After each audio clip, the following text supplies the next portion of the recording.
Hello बच्चों, कैसे हो? सब बढ़िया? कोई दिक्कत? चल, बहुत दिन बाद हम लोग मिले हैं फिर से ऑब्जेक्टिव के साथ।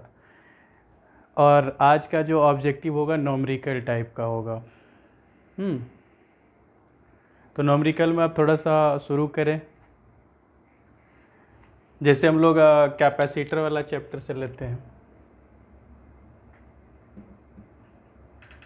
ठीक है। तो कैपेसिटर में हम लोग क्या देखते हैं कि उसमें कुछ क्वेश्चन जो बनता है वो पैरेलल प्लेट के कैपेसिटेंस पे, ठीक है। और कुछ जो होता है सीरीज़ और पैरेलल वाले पे, ठीक है। तो हम लोग थोड़ा सा सीरीज़ और पैरेलल यानी मिक्स वाले पे काम कर लेते हैं। तो इसमें क्या होता है,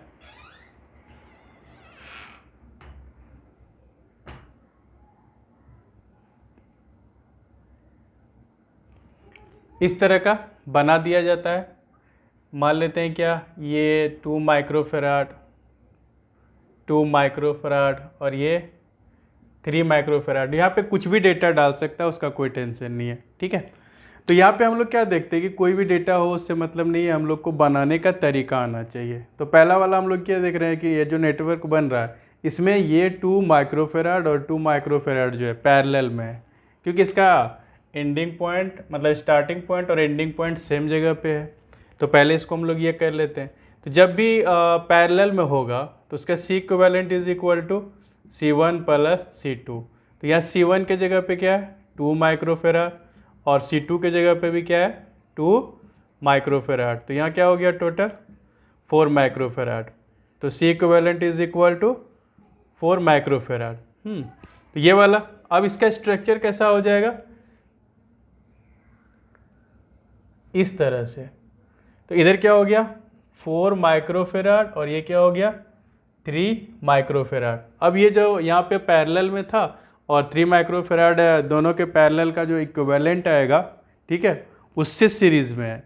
तो यहाँ पे दोनों का क्या आ गया, ठीक है, कि जब भी पैरेलल होता है तो C equivalent is equal to C1 plus C2 होता है, ठीक है। अब आता है कि ये सीरीज वाला, तो सीरीज वाला में क्या होगा C1 डैश ले लेते हैं और ये C2 डैश। तो सीरीज के लिए कंडीशन क्या होता है C equivalent dash is equal to C1 dash plus 1/C2 dash. तो यहाँ पे क्या हो जाएगा 1/4 माइक्रोफेराड, या सीधा हम लोग डेटा लेके देखते हैं, बाद में यूनिट लगा देंगे। और 1/3, तो इसका एलसीएम कितना हो जाएगा 12। और ये कितना हो गया 3 और इधर 4, 3 प्लस 4 तो 7/12। तो यहाँ क्या हो गया 1/C equivalent dash is equal to 7/12। Therefore C equivalent dash is equal to क्या होगा 12/7 माइक्रोफेराड। तो इसका आंसर क्या आ गया C इक्विवेलेंट 12/7 माइक्रोफेराड, ठीक है। तो ये वाला डेटा का हुआ, ये ऑब्जेक्टिव क्वेश्चन में पूछा जाता है या न्यूमेरिकल करके जो ऑब्जेक्टिव देता है उसमें ये पूछा जाता है। हो सकता है कि 2 नंबर वाला में भी ये पूछ ले, ठीक है। अब यहाँ पे ऐसा भी हो सकता है कि डेटा चेंज कर दे, ठीक है, इसमें कोई दिक्कत नहीं, समझ में आ गया। अब दूसरा इसका डेटा चेंज कर सकता है या चार्ज के बारे में भी पूछ सकता है, तो वो वाला दूसरा नंबर का हम लोग कर लेते हैं।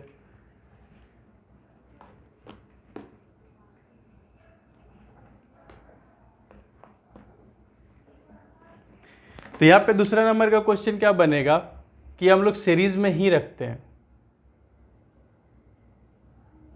ठीक है। इसका 2 माइक्रोफेराड, इसका 3 माइक्रोफेराड दे देते हैं, ठीक है। और इससे 4 कूलम चार्ज को भेज रहे हैं। ऐसे तो प्रैक्टिकली होता नहीं, फिर भी हम लोग भेज के देख मतलब क्वेश्चन में तो हम लोग फ्रेम कर ही सकते हैं, ठीक है।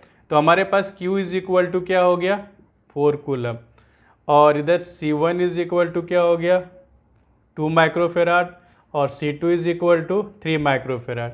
तो अब हम लोग को क्या करना है कि ये जो 2 माइक्रोफेराड का है इसका पोटेंशियल कितना होगा और 3 माइक्रोफेराड जो है इसका पोटेंशियल क्या होगा। तो हम लोग पहला क्वेश्चन क्या देख रहे हैं कि सीरीज में है तो जितना चार्ज इस पर जाएगा उतना ही चार्ज इस पर भी जाएगा। तो अगर 4 कूलम इस पे जा रहा है तो 4 कूलम इस पे भी जा रहा है, क्योंकि ये दोनों सीरीज में है। अब क्या हो गया कि Q इज इक्वल टू ये हो गया। अब आ गया कि कैपेसिटर है, तो कैपेसिटर है तो वहाँ पर चार्ज इज इक्वल टू क्या होता है CV, तो यहाँ क्या हो जाएगा C1 V1।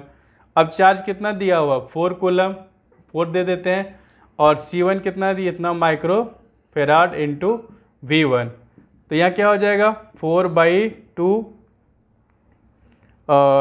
डेटा बाद में हम लोग यूनिट दे देंगे V1, ठीक है। तो ये कट के कितना हो गया 2, तो V1 इज इक्वल टू क्या हो गया 2 वोल्ट, ठीक है।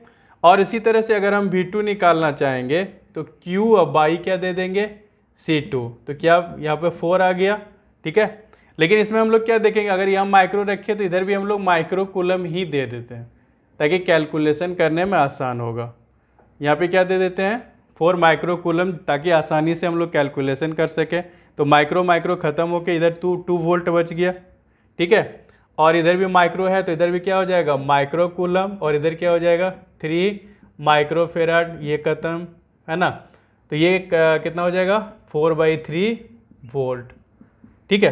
तो एक का वोल्ट, एक का V1 कितना आ गया 2 वोल्ट आ गया, ठीक है। और V2 कितना आ गया 4/3 वोल्ट, ठीक है। तो इस तरह से हम लोग क्या कर सकते हैं, इसका पोटेंशियल निकाल सकते हैं, ठीक है।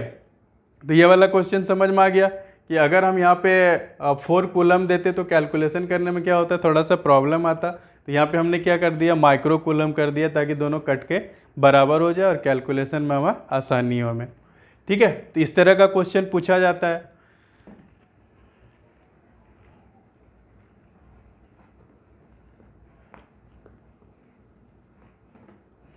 तीसरा टाइप का इसमें न्यूमेरिकल जो पूछा जाता है वो इस तरह का होता है। इधर एक कैपेसिटर जोड़ दिया गया, ठीक है। इधर एक कैपेसिटर जोड़ दिया गया, एक बीच में कैपेसिटर जोड़ दिया गया, और एक कैपेसिटर इधर जोड़ दिया गया, और एक कैपेसिटर इधर जोड़ दिया गया, ठीक है। हम सबका क्या ले लेते हैं 2 microfarad, 2 microfarad, 2 microfarad, 2 microfarad, 2 microfarad, ठीक है। तो अब हम लोग को क्या करना है, इसका इक्विवेलेंट कैपेसिटेंस समतुल्य धारिता ज्ञात करना है। तो समतुल्य धारिता ज्ञात करने के लिए क्या देख रहे हैं कि हम लोग यहाँ पे जहाँ जंक्शन ये बन रहा है ब्रांचिंग बन रहा है उससे पहले देख रहे हैं। तो 2 माइक्रोकूलम और 2 माइक्रोकूलम क्या है सीरीज में है, ठीक है।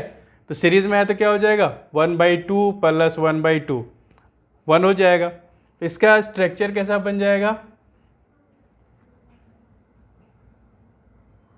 इसको हम लोग इस तरह से भी बना सकते हैं, ये इस तरह से हो गया, और ये वाला जो है इस तरह से हो गया, ठीक है।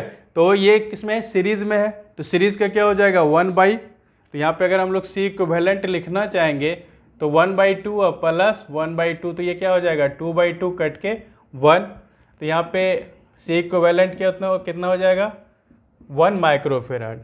ये क्लियर हो गया। तो इसका वैल्यू कितना हो जाएगा 1 माइक्रोफेराड, ये कितना हो जाएगा 2 माइक्रोफेराड, और इधर वाला जो है 2 माइक्रोफेराड, और ये वाला भी है 2 माइक्रोफेराड, ठीक है।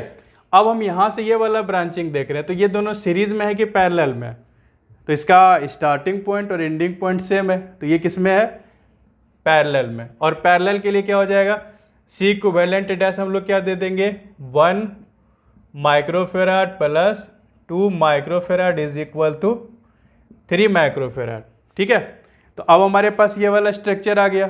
तो पहला हम लोग के पास ऐसा स्ट्रक्चर था, तो ये दोनों किस में था सीरीज में था, तो सीरीज का निकाले तो 1 माइक्रोफेराड, और ये जो आया इसमें से फिर 2 माइक्रोफेराड क्या हो गया पैरेलल में हो गया। तो जब पैरेलल में हो गया तो हमारे पास कितना आ गया 3 माइक्रोफेराड, ठीक है। तो ये वाला पार्ट थोड़ा सा हम मिटा रहे हैं।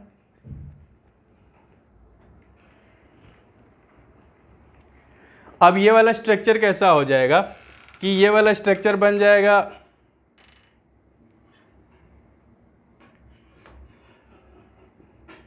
इस तरह से, तो यहाँ पर क्या हो जाएगा ये 2 माइक्रोफेराड हो जाएगा, ये 2 माइक्रोफेराड हो जाएगा, और ये कितना हो जाएगा 3 माइक्रोफेराड, ठीक है।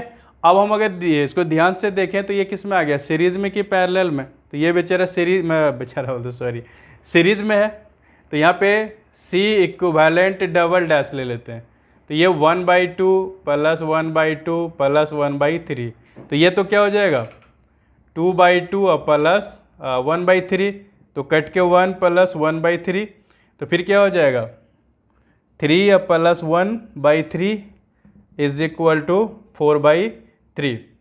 ठीक है, तो यहाँ 1/c equivalent double dash is equal to क्या हो गया इतना, और देयरफॉर c डबल डैश मतलब c इक्विवेलेंट डबल डैश बराबर क्या हो जाएगा 3/4 माइक्रोफेराड। तो फाइनली इसका कितना आ गया c इक्विवेलेंट 3/4 माइक्रोफेराड।